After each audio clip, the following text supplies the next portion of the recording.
جب جنگیں زیادہ ہو جائیں گی اور ہر جگہ سے ظلم بڑھتا جائے گا، یہاں تک کہ عرب میں بھی کوئی اسٹرانگ حکومت نہیں ہوگی. یہ حدیثوں کی روشنی میں اب میں آپ کو بتا رہا ہوں. وہ تو ابھی نظر آ رہی ہے کوئی اسٹرانگ حکومت نہیں، وہ کٹ پتلی ہے. کبھی اس کو امریکہ ہانکتا ہے، کبھی رشیا ہانکتا ہے، کبھی چائنا ہانکتا ہے. تو یہ عرب میں کوئی اسٹرانگ حکومت، مضبوط حکومت نہیں ہوگی. اور مسلمان جب زیادہ قتل ہونے لگیں گے تو سب اکثر ہجرت کر کر کے مدینے چلے جائیں گے. جو بچے ہوئے ہوں گے وہ مدینہ طیبہ کی طرف ہجرت کر جائیں گے. اور مدینہ طیبہ میں مسلمان رہ رہے ہوں گے، کیونکہ میرے آقا صلی اللہ علیہ وسلم کی حدیث ہے، ان الایمان لا یأذر الی المدینہ کما تأذر الحیۃ الی جحرہا. ایمان جو ہے مدینے سے نکلا ہے اور گھوم پھر کر کے پوری دنیا سے ایمان واپس مدینے میں ویسے ہی آ جائے گا جیسے سانپ اپنے سوراخ میں واپس آتا ہے. ایمان والے سب مدینے پہنچ جائیں گے. اب وہاں جانے کے بعد لوگوں میں یہ بات کثرت سے پھیل جائے گی کہ اب ان حالات کا مقابلہ کرنے کے لیے ہمیں کیا کرنا چاہیے. بہت مجبور ہو چکے، کوئی راستہ نظر نہیں آتا. تو اس وقت جو مدینے میں تھے علماء صلحاء سب بیٹھ کر کے مشورہ کرتے ہیں کہ ہم کو امام مہدی کو تلاش کرنا ہوگا. اور یہ وہ زمانہ ہوگا جب امام مہدی مدینے میں پیدا ہو چکے ہوں گے. یہ وہ زمانہ ہوگا جب امام مہدی مدینے میں ہوں گے. امام مہدی جن کی بشارت اللہ کے نبی صلی اللہ تعالیٰ علیہ وسلم نے اپنی حدیثوں میں عطا فرمایا، ان کا نام حضور کے نام پر ہوگا. ان کا نام محمد ہوگا اور ان کے والد کا نام بھی حضور کے والد کے نام پر ہوگا. اور اللہ کریم کی طرف سے بھیجے جانے والے اس روئے زمین کے وہ آخری خلیفہ راشد ہوں گے. مدینہ طیبہ میں وہ ہوں گے لیکن وہ اپنے آپ کو چھپا کر کے رہ رہے ہوں گے. اب لوگ جب انہیں تلاش کرنے ہوں گے، اس دوران کئی جھوٹے مہدی بھی تیار ہوں گے، کیونکہ امام مہدی کا چیپٹر سب نے پڑھا ہے. جھوٹے مہدی دعویٰ کریں گے لیکن مار کھائیں گے، مریں گے، جیلوں میں جائیں گے. یہ جھوٹے مہدیوں کا یہی ہوتا رہے گا. امام مہدی اپنے آپ کو چھپا رہے ہوں گے کہ کہیں لوگ مجھے پکڑ کر حاکم نہ بنا لیں، امام نہ بنا لیں. اب لوگ جب تلاش زیادہ کر دیتے ہیں تو پھر امام مہدی کو کچھ لوگ مدینہ طیبہ میں پہچاننے لگتے ہیں. تو امام مہدی مدینہ چھوڑ کر مکہ آ جاتے ہیں، مکہ ہجرت کر کے آ جاتے ہیں. اپنے آپ کو چھپا کر کے رہ رہے تھے مکہ مکرمہ میں. یہی رمضان کا موقع، وہ خانہ کعبہ کا طواف کر رہے ہوں گے، حجر اسود کے قریب لوگ. اچھا یہ بھی میں بتا دوں، جتنے دنیا میں ابدال، اقطاب، اولیاء ہوں گے وہ سب ہجرت کر کے اس وقت مکہ میں پہنچے ہوں گے. مکہ میں سارے اولیاء ہوں گے اس وقت.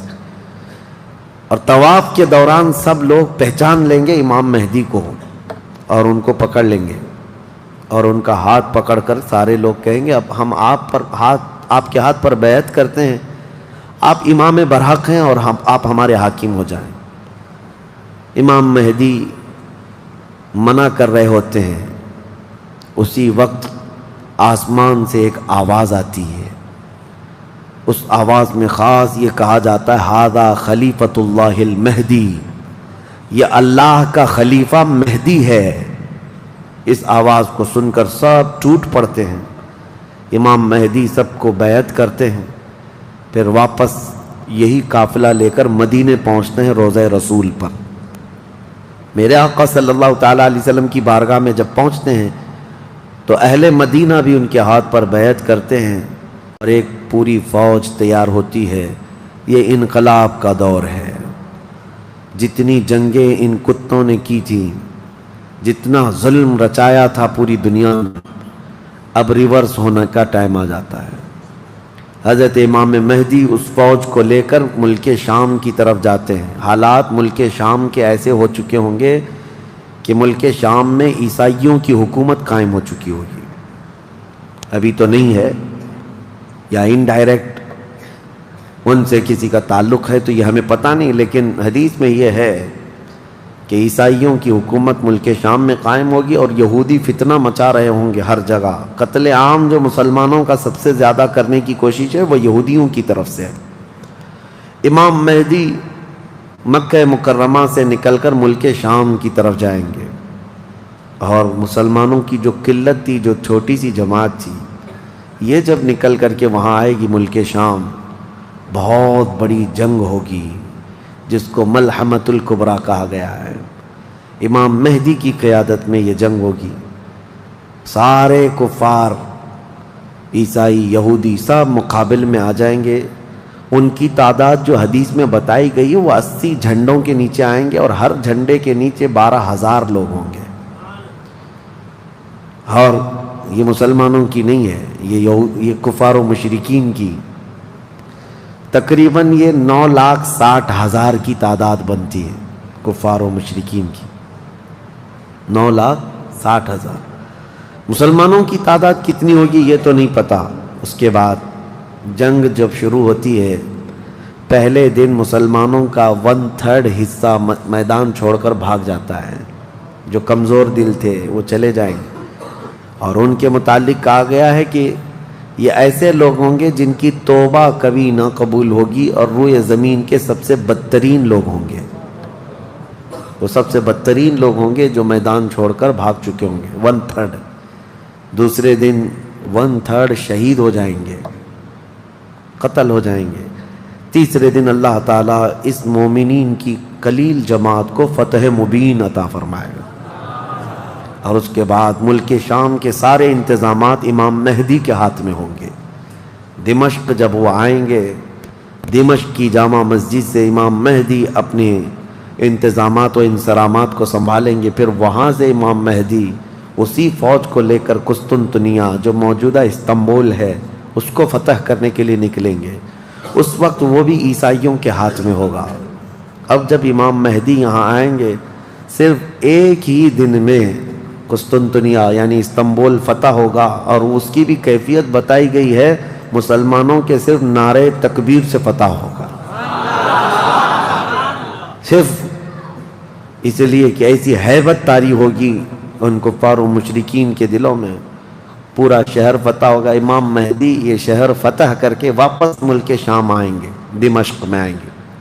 اب یہ وہ وقت ہوگا جب امام مہدی مسجد سے انتظامات و انصرامات سنبھال رہے ہیں اور کثیر جنگیں اس وقت بھی ہوں گی، لیکن ہر جنگ میں اللہ تعالیٰ امام مہدی کو فتح عطا فرمائے گا.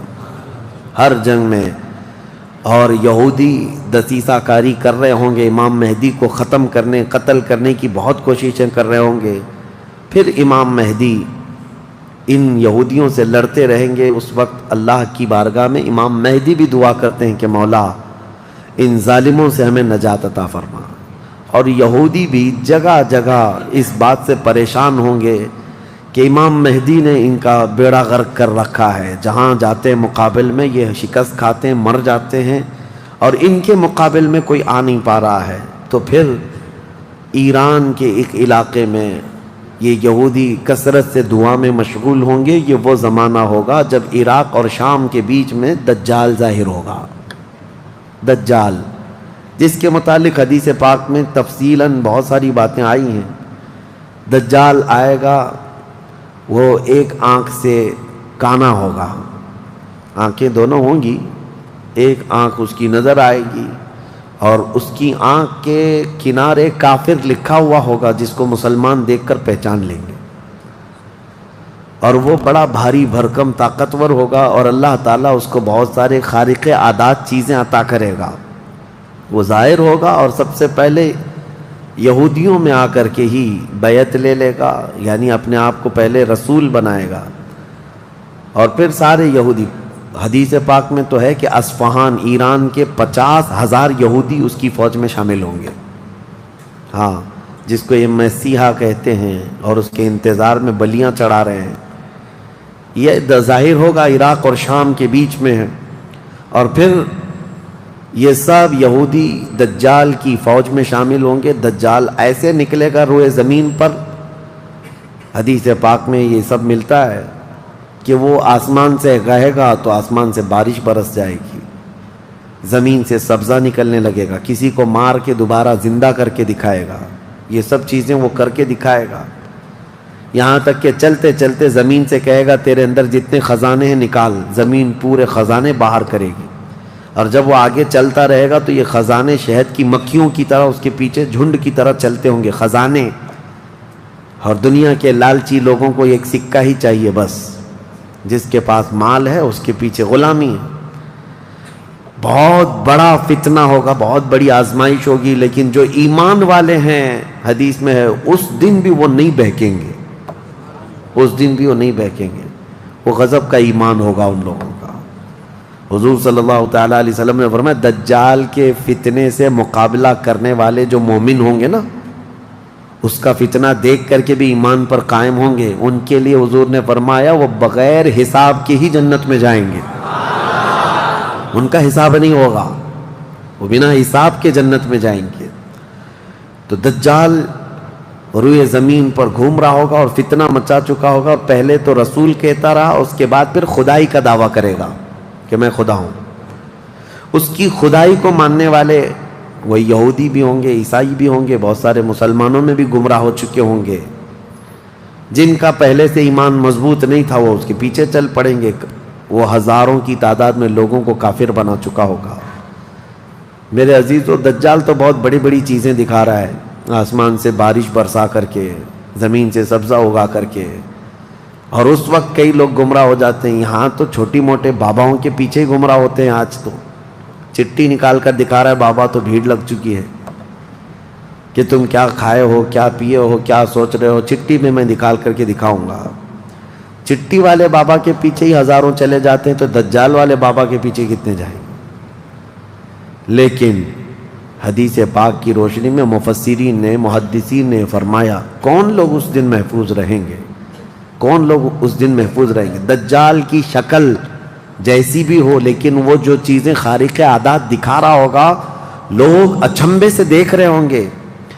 اچھا ایک بات اور بھی بتا دوں، آپ گھر میں بیٹھے ہوں، کوئی مسجد میں ہوں گے، شور آئے گا کہ وہاں پر خدا اتر پڑا ہے، نعوذ باللہ من ذالک، اور عجیب و غریب چیزیں دکھا رہا ہے، آسمان کو کہہ رہا ہے تو آسمان بارش برسا رہا ہے، زمین کو کہہ رہا ہے تو زمین خزانے نکال رہی ہے۔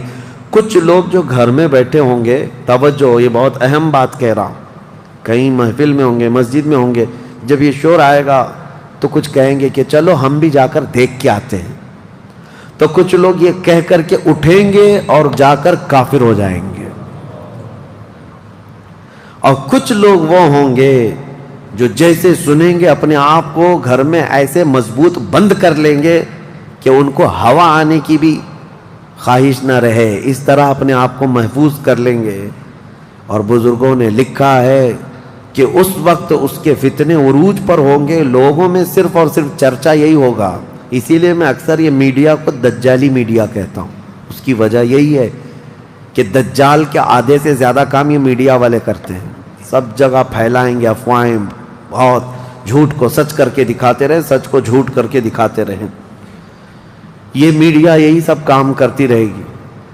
اس وقت کون لوگ محفوظ رہیں گے؟ بزرگوں نے لکھا ہے دجال کے قریب بھی جائے گا کوئی بندہ، لیکن اس کو دیکھ کر نہیں گمراہ ہوگا، تو یہ کون ہوگا؟ جس کا سینہ حضور کی محبت سے بھرا ہوگا، یہ وہی ہوگا، یہ وہی ہوگا جس کے لیے اعلیٰ حضرت نے فرمایا نا، تیرے قدموں میں جو ہیں غیر کا منہ کیا دیکھیں، حضور کے قدموں میں جو پڑے ہیں وہ غیر کا منہ کیا دیکھیں، کون نظروں میں جچے دیکھ کے تلوا تیرا۔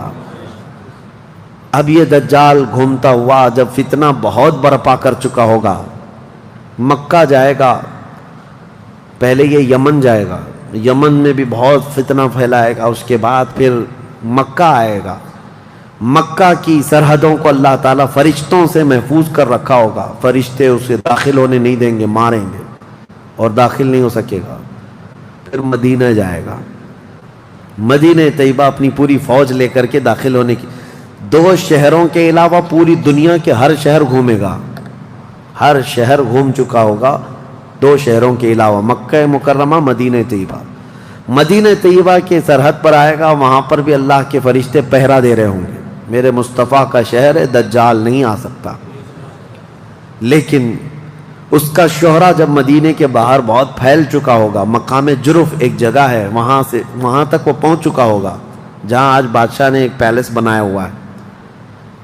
ان لوگوں نے ایک پیلس بنا کر رکھا ہے وادی جرف میں، وہاں تک پہنچے گا تو مدینہ طیبہ کے ایک عالم وہ جائیں گے، اس سے مناظرہ کریں گے، ڈیبیٹ کریں گے۔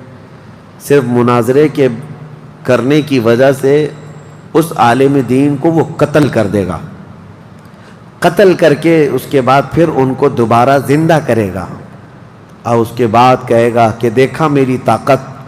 اس عالم دین کا کہنا ہوگا اب تو مجھے تیرے دجال ہونے پر اور زیادہ یقین ہو گیا، اس لیے کہ میں نے میرے مصطفیٰ سے سنا ہے، وہ مار کر کے دوبارہ زندہ کرے گا۔ اور اس عالم کا دوسرا چیلنج یہ ہوگا کہ میں نے اپنے حبیب سے ایک اور بات سنی ہے، اب کی بار اب تو مار کر کے دکھا۔ دوسری بار حدیث پاک میں ہے دوسری مرتبہ اس عالم کو قتل کرنے کی 1000 کوشش کرے گا لیکن مار نہیں سکے گا۔ وہ عالم ربانی بیان کریں گے، اللہ کے نبی صلی اللہ علیہ وسلم کی بیان کی ہوئی علامات یہی ہیں، ایک بار قتل کر کے اٹھائے گا لیکن دوبارہ وہ مار نہیں سکے گا۔ یہ فتنہ پھیلا ہوگا دجال کا، اور یہ گھومتے پھرتے ملک شام پہنچے گا جہاں امام مہدی ہوں گے۔ امام مہدی یہودیوں سے جنگ کرتے کرتے اور دجال کے فتنوں سے فیس کرتے کرتے وہاں پر ہوں گے، ملک شام میں، دمشق میں، دعا کر رہے ہوں گے اللہ ان کے فتنوں سے بچا۔ ایک عصر کی نماز ہوگی، جب امام مہدی نماز کے لیے جا رہے ہوں گے، 2 فرشتوں کے پروں پر ہاتھ رکھتے ہوئے سیدنا عیسیٰ علیہ السلام اتر جائیں گے۔ حضرت عیسیٰ علیہ السلام اب بھی باحیات ہیں آسمانوں پر، اللہ کریم ان کو اتارے گا، وہ آئیں گے۔ حضرت امام مہدی فوراً ہی حضرت عیسیٰ علیہ السلام کو پہچان لیں گے اور آپ کا ہاتھ پکڑ کر کے وہ لائیں گے، اور امامت کے لیے جب وہ آگے بڑھائیں تو عیسیٰ علیہ السلام نماز نہیں پڑھاتے، امام مہدی سے کہتے ہیں امام آپ ہی ہوں گے، حاکم آپ ہی ہوں گے، منتظم آپ ہی ہوں گے۔ اب عیسیٰ علیہ السلام یہ بیان فرمائیں گے میں تو صرف اور صرف دجال کے قتل کے لیے آیا ہوں۔ اس کے بعد امام مہدی نماز سے فارغ ہو کر اللہ کا شکر بجا لائیں گے، پھر یہ عیسیٰ علیہ السلام کی معیت میں جیسی باہر نکلیں گے، حدیث پاک میں ہے عیسیٰ علیہ السلام کی سانس یا ان کی خوشبو جہاں تک جائے گی دجال اتنا تیز پگھلتا چلا جائے گا، قریب نہیں آ پائے گا۔ اب وہ ادھر ادھر بھاگا بھاگا پھر رہا ہوگا عیسیٰ علیہ السلام کے خوف سے۔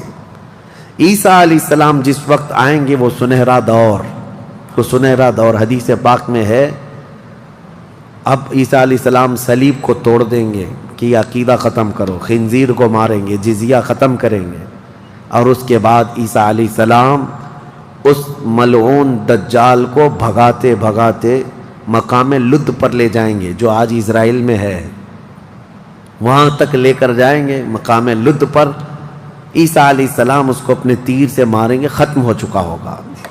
دجال کے جتنے ہمراہی تھے ان کو بھی عیسیٰ علیہ السلام ختم کر دیں گے۔ اب جب واپس عیسیٰ علیہ السلام دمشق پہنچیں گے، ملک شام، تو حدیث پاک میں پوری روئے زمین پر ایک بھی کافر نہیں ہوگا، جو ہوگا وہ مسلمان ہوگا۔ یہ وہ وقت ہے جس کا وعدہ اللہ نے قرآن میں فرمایا هو الذی ارسل رسولہ بالہدی ودین الحق لیظہرہ علی الدین کلہ، وہی اللہ ہے جس نے اپنے رسول کو ہدایت کے ساتھ بھیجا ہے تاکہ اپنے دین کو ساری دنیا پر غالب کرے۔ اب تک یہ دین پوری دنیا پر نہیں غالب آیا، لیکن وہ دن ہوگا جب عیسیٰ علیہ السلام تشریف لائیں گے روئے زمین پر۔ اسی لیے میں کہتا ہوں وہ دن آئے گا جب ہر گھر سے آواز آئے گی لبیک یا رسول اللہ۔ وہ دن آئے گا، وہ وقت آئے گا، صبر کے بعد، ہر اندھیرے کے بعد صبح ہونا ہے، رات کے بعد اجالا آنا ہے۔ ہاں آج جو حالات ہیں انشاءاللہ العزیز کچھ دیر کی خاموشی ہے، پھر شور آئے گا۔ آج کتوں کا وقت ہے، کل ہمارا دور آئے گا انشاءاللہ العزیز۔ میرے عزیزو، سیدنا عیسیٰ علیہ السلام جب اسے قتل کر چکے ہوں گے اور پھر روئے زمین پر صرف پرچم اسلام لہرا رہا ہوگا، امام مہدی کی عمر 49 سال یا 50 سال کے آس پاس ہوگی، وہ بیت المقدس میں انتقال کر چکے ہوں گے، آپ کی جنازہ کی نماز عیسیٰ علیہ السلام پڑھائیں گے، وہیں دفن ہوں گے، پھر عیسیٰ علیہ السلام مومنین کو لے کر مدینہ طیبہ کا رخ کریں گے۔ جب نبی پاک صلی اللہ علیہ وسلم کے روضے کے پاس عیسیٰ علیہ السلام آئیں گے، عیسیٰ علیہ السلام نکاح بھی فرمائیں گے، آپ کی اولاد بھی ہوں گی، لیکن مدینہ طیبہ میں آپ کا انتقال ہوگا اور میرے آقا کے حجرے میں دفن ہوں گے۔ حضور صلی اللہ علیہ وسلم کا حجرہ روضہ مبارکہ، اس میں ایک جگہ عیسیٰ علیہ السلام کی باقی ہے، سیدنا عیسیٰ علیہ السلام وہاں دفن ہوں گے۔ لیکن ایک بات میں آپ کو بتا دوں، عیسیٰ علیہ السلام اس وقت بھی نبی ہی رہیں گے، ان کا جو منصب نبوت ہے وہ ہے، لیکن شریعت ان کی نہیں چلے گی، میرے مصطفیٰ کی ہوگی، شریعت صرف میرے مصطفیٰ کی ہوگی، اس لیے کہ جس دن میرے آقا پیدا ہوئے اس دن سے لے کر قیامت تک صرف ایک ہی سکہ چلنا ہے، آئی نئی حکومت سکہ نیا چلے گا، عالم میں رنگ بدلا صبح شب ولادت۔ عیسیٰ علیہ السلام کے انتقال کے بعد اب کیا ہوگا؟ اب کیا ہوگا؟ آپ دفن ہو چکے ہوں گے، قیامت قریب آ چکی ہوگی۔ اب اس کے بعد معاملہ یہ ہوگا کہ اللہ تبارک و تعالی قوم یاجوج ماجوج کو پیدا کرے گا۔ ہاں، اس میں بیچ میں ایک روایت یہ بھی ہے کہ عیسیٰ علیہ السلام کو اللہ تبارک و تعالی حکم فرمائے گا کہ میں ایک ایسی قوم بھیج رہا ہوں جو دنیا میں فساد مچائے گی، جو مومنین ہیں ان کو لے کر کوہ طور پر چلے جائیں۔ عیسیٰ علیہ السلام کوہ طور کی طرف مومنین کو لے کر جائیں گے، لیکن اس وقت زمین پر یاجوج ماجوج ایک قوم ہے، یہ دو لوگ نہیں ہیں۔ بہت سارے لوگوں کے ذہن میں ایسی بات آتی یاجوج ماجوج دو آدمی ہوں گے، دو آدمی نہیں، یہ بہت بڑی فوج ہے، بہت بڑی فوج ہے، اور یہ ابھی موجود ہے، یافس بن نوح کی اولاد میں سے یہ ایک جزیرے میں قید ہے، وہ واللہ عالم، لیکن قرآن میں 16ویں پارے میں اس کا ذکر ہے کہ حضرت سکندر ذوالقرنین نے ایک لوہے کی پگھلا کر کے پہاڑوں کے بیچ دیوار بنا کر ان کو قید کر رکھا، یہ قوم آ نہیں سکتی، لیکن قیامت کے قریب وہ سد سکندری جو باندھی ہوئی دیوار ہے وہ ٹوٹ کر گر جائے گی، یاجوج ماجوج پورے باہر نکل آئیں گے، اور جیسے آئیں گے وہ جس ندی کے کنارے سے گزریں گے پورا پانی پی جائیں گے، وہ جو درخت ہو ملے جو کچھ بھی ہو سب کھا جائیں گے، کچھ بھی نہیں، یہاں تک کہ یہ وہ زمانہ ہوگا حضرت عیسیٰ علیہ السلام ابھی موجود ہوں گے، ان کے انتقال سے پہلے ہی یہ یاجوج ماجوج آئیں۔ ایک بیل کا سر جو ہے 100 دینار میں مل رہا ہوگا، 100 سونے کے سکے، اور اس کو بھی لوگ غنیمت سمجھیں گے، اتنی مہنگائی کوئی چیز ہی نہیں مل رہی ہوگی، سب یہ کھا کر چٹ کر چکے ہوں گے۔ پھر عیسیٰ علیہ السلام کی دعا سے ہی اللہ کے نبی عیسیٰ علیہ السلام یہ عرض کریں گے مولا اس ظالم یاجوج ماجوج سے ہمیں نجات عطا کر۔ اللہ تبارک و تعالیٰ ایک بیماری ان کی گردن میں پیدا کرے گا، وائرس آئے گا ان کو بھی، یاجوج ماجوج کو، اب اللہ عالم اس وقت کا کون سا کورونا ہوگا کون سا آئے گا، لیکن اس وائرس سے ایک ہی دن میں وہ پوری فوج مر جائے گی، اور مرنے کی وجہ سے پوری روئے زمین پر اتنی بدبو پھیل جائے گی، تعفن، اٹھانے والا کوئی نہیں ہے ان کی لاشیں۔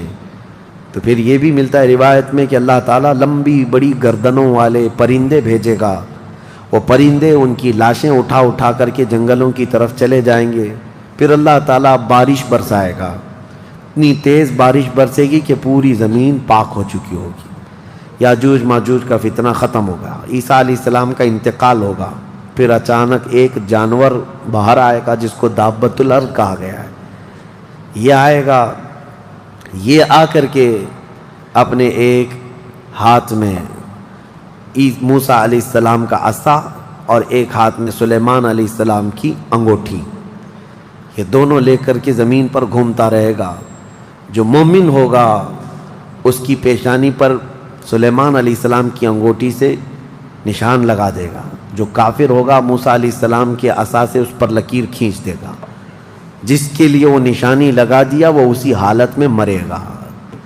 اور اس کے بعد پھر حدیث پاک میں ہے دابۃ الارض چلا جائے گا.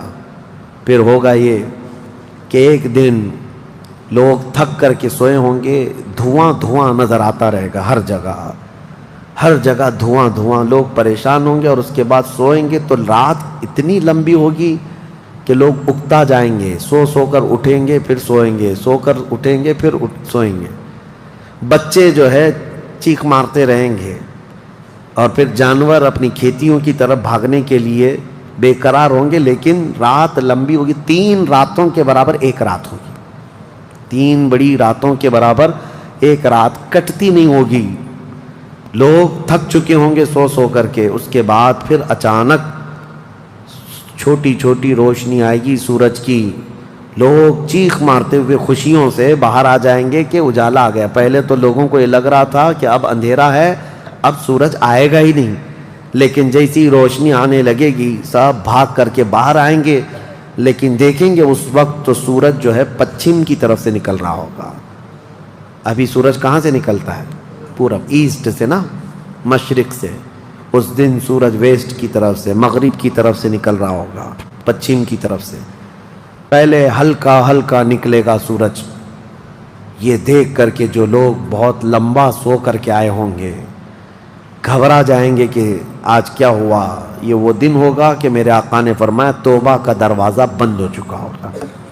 اس کے بعد پھر کسی کا ایمان بھی قبول نہیں, کسی کی توبہ بھی قبول نہیں. یہ لاسٹ دن ہے توبہ کا. لاسٹ دن کیا, اس سے پہلے جو گزری رات لاسٹ تھی, رات لاسٹ تھی. سورج نکل کر کے آئے گا دھیرے دھیرے دھیرے. اس کے بعد دوپہر کا وقت جتنا ہوتا ہے اتنے وقت تک وہ آئے گا, اور اس کے بعد پھر واپس مغرب کی طرف ہی چلا جائے گا. ایسا نہیں کہ پچھم سے نکل کر کے پورب میں ڈوبے گا. آدھے تک آئے گا دوپہر تک, اور اس کے بعد سورج پھر اپنے معمول کے مطابق جیسی روٹین ہے واپس پھر پچھم کی طرف چلا جائے گا, ڈوب جائے گا. یا آخری دن ہے, اب کسی کا ایمان کام نہ کرے گا, اب کسی کی توبہ کام نہ کرے گی. اب معاملات کیا ہوں گے؟ دھیرے دھیرے مومنین کا انتقال شروع ہوگا. تو نئے مومن نہیں ہوں گے, مومن انتقال کرتے جائیں گے, حکومتیں پھر سے ختم ہو جائیں گی. ایک روایت یہ بھی ملتی ہے جہجہ نام سے ایک اور بزرگ جو حکومت کریں گے چند سال, لیکن اس کے بعد پھر عادل حکمران نہیں آئیں گے, ختم ہوتے چلے جائیں گے. اب مسلمانوں کی تعداد جب گھٹنے لگے گی تو پھر بے حیائی بہت بڑھ جائے گی, اتنی کہ کھلے عام زمین پر سب کچھ ہونے لگے گا. ننگا پن, جانوروں کی طرح لوگ زنا کرتے رہیں گے, سڑکوں پر, روڈوں پر, راستوں پر سب کھلے عام گناہ ہو رہے ہوں گے. بے حیائی بڑھ چکی ہوگی. یہاں تک کہ حبشیوں میں سے, کالے لوگوں میں سے ایک جماعت جائے گی خانہ کعبہ کو بھی گرا دے گی. یہ وہ زمانہ ہوگا جب مومنین ختم ہو چکے ہوں گے. اب اس کے بعد ایک ٹھنڈی ہوا چلے گی, نرم, اس کے متعلق فرمایا گیا بہت نرم ہوا, میٹھی ہوا چلے گی, اور پوری دنیا میں چلے گی. جو مومن ہوگا وہ ہوا ان کے بغلوں سے گزرے گی تو وہ اسی وقت انتقال کر جائیں گے. ایمان والے ختم ہو چکے ہوں گے. اب میرے آقا صلی اللہ علیہ وسلم فرماتے ہیں روئے زمین پر اللہ اللہ کہنے والا کوئی بھی باقی نہیں رہے گا. یہ اینڈ لاسٹ مومنٹ پر میں آ رہا ہوں, ختم ہونے کے قریب ہے. سب مومنین انتقال کر چکے ہوں گے اس ہوا کے بعد. اس کے بعد چند سال زندگی گزرتی رہے گی نارمل, لوگ اپنے اپنے کاموں میں مصروف ہوں گے. پھر اچانک ایک دن حضرت اسرافیل علیہ السلام سور پھونکیں گے. یہ سور ایک باجے کی شکل کی چیز ہے, دھیمی دھیمی آواز اس کی بڑھتی جائے گی. اب یہ آواز اتنی تیز بڑھے گی کہ دھماکہ ہوگا پوری زمین پر, زلزلہ آ جائے گا. اتنا بڑا زلزلہ آئے گا کہ قرآن میں ہے یوم ترونہا تذہل کل مرضعۃ عما ارضعت وتضع کل ذات حمل حملہا. تم اس دن دیکھو گے حمل والی عورتوں کے پیٹ سے بچے باہر آ جائیں گے. ہر آدمی جو دودھ پلانے والی ماں جو ہے بچے کو لے کر بیٹھی ہوگی, اس آواز پر وہ بچے کو اٹھا کر پھینک دے گی. کوئی ماں اپنے بچے کو پھینکے گی؟ لیکن وہ دن ہوگا جب ماں اپنے بچے کو پھینک دے گی، حاملہ عورت اس کا پیٹ نکل کر کے بچہ باہر آ چکا ہوگا، لوگ جو کام کر رہے ہوں گے وہیں پر سب اپنے کام چھوڑ چکے ہوں گے، اور اس کے بعد پھر اسی سور کی آواز کے بڑھتے بڑھتے جب زمین میں زلزلے آئیں گے سب ختم ہو چکے ہوں گے، سب کی موت ہوگی۔ پھر اللہ فرماتا ہے وَتَكُونُ الْجِبَالُ كَالْعِهْنِ الْمَنْفُوشِ، پہاڑوں کو دھنی ہوئی روئی کی طرح اڑایا جائے گا۔ اِذَا الشَّمْسُ كُوِّرَتْ وَإِذَا النُّجُومُ انْكَدَرَتْ وَإِذَا الْجِبَالُ سُيِّرَتْ، جب تم دیکھو گے سورج کو کالا کر دیا جائے گا، تارے آپس میں ٹکرا دیے جائیں گے، پھاڑ دیے جائیں گے، اور سمندروں میں آگ لگا دی جائے گی، یہ سب پوری دنیا تہس نہس ہو چکی ہوگی، ختم، یہ قیامت ہے۔ اس کے بعد پھر سارے جب فنا ہو چکے ہوں گے، اللہ تعالیٰ اسرافیل علیہ السلام کو بھی موت عطا کرے گا، اور روح نکالنے والے فرشتے اسرائیل علیہ السلام کو بھی موت عطا کرے گا۔ اب کون باقی رہے گا؟ کل من علیہا فان ویبقى وجہ ربک ذو الجلال والاکرام، ہر شے فنا ہو چکی ہوگی، باقی رہنے والی ذات صرف تمہارے رب کی ہوگی۔ اس کے بعد مولا کریم کو جب منظور ہوگا اسرافیل علیہ السلام کو اٹھائے گا، اور پھر سور پھونکنے کا حکم ہوگا، دوبارہ سور پھونکا جائے گا۔ اب وہ جو منظر ہے وہ ایک الگ دنیا ہے، وہ ایک الگ دنیا ہے، عالم آخرت ہے۔ جب سور پھونکا جائے گا تو آدم علیہ السلام سے لے کر قیامت تک جتنے انسان جنات آئے تھے سب کو اٹھایا جائے گا۔ حدیث پاک میں ہے اب وہ دوسرے سور سے، نفخہ ثانیہ سے سب سے پہلے جو اٹھے گا میرے آقا صلی اللہ علیہ وسلم اپنی قبر سے اٹھیں گے۔ حضور نے فرمایا دوسرے سور کے بعد میں اپنی قبر سے اس طرح اٹھوں گا کہ میرا ایک ہاتھ ابو بکر کے کندھے پر ہوگا، دوسرا ہاتھ عمر فاروق کے کندھے پر ہوگا۔ اس شان سے میرے آقا صلی اللہ تعالیٰ علیہ وسلم میدان قیامت میں آئیں گے، اور اس کے بعد کے جو مناظر ہیں، ہر آدمی کو کھڑا کر دیا جائے گا، ہر انسان کو میدان میں کھڑا کر دیا جائے گا، اور تمہیں چاہے تم کو مٹی کھا چکی ہو، تم کسی کی غذا بن چکے ہو، تم کو جلا دیا گیا ہو، تم کو پانی میں غرق کر دیا گیا ہو، کسی بھی حالت میں ہو، اور رب قدیر فرماتا ہے جب ہم نے تم کو نطفے سے پیدا کیا پورا انسان، تو تمہارے جلا کر خاک ہو جانے کے بعد تمہاری راکھ سے بھی وہ تم کو دوبارہ زندہ اٹھائے گا۔ جب تمہیں زندہ اٹھایا جائے گا پھر یہ میدان ہوگا، یہاں پر جو کھڑا کر کے حساب کتاب کا دن ہوگا وہ 50,000 سال کے برابر کا ہوگا۔ اب یہ ایک لمبی داستان ہے میرے عزیزو، وہاں کے جو حالات ہیں، اس دن ایک آواز آ رہی ہوگی، ایک آواز آ رہی ہوگی جس کو قرآن میں اللہ نے فرمایا لمن الملک اليوم، اللہ فرمائے گا آج کی بادشاہت کس کی ہے، آج کی بادشاہت کس کی ہے؟ پھر مولا خود فرماتا للہ الواحد القہار، ایک قہر کرنے والے خدا کی آج حکومت ہے۔ جو اکڑتے تھے، جو گھمنڈ کرتے تھے، سب کو کھڑا کیا جا چکا ہوگا، اور فرشتے پکار رہے ہوں گے این الجبارون این المتکبرون، کہاں ہیں غرور میں چلنے والے، کہاں ہیں اکڑ میں رہنے والے، سب جمع ہو جاؤ۔ سب کے گناہ ان کی پیشانیوں سے ظاہر ہو رہے ہوں گے، کسی کو داغ داغ کر کے فرشتے نشان بنا رہے ہوں گے کہ یہ چور ہے، یہ زانی ہے، یہ شرابی ہے، یہ حرام خور بھی کرتا رہا، سب کی الگ الگ نشانیاں بنائی جا رہی ہوں گی۔ اس بھرے محشر کے میدان میں ہمارے لیے کون ہے میرے عزیزو؟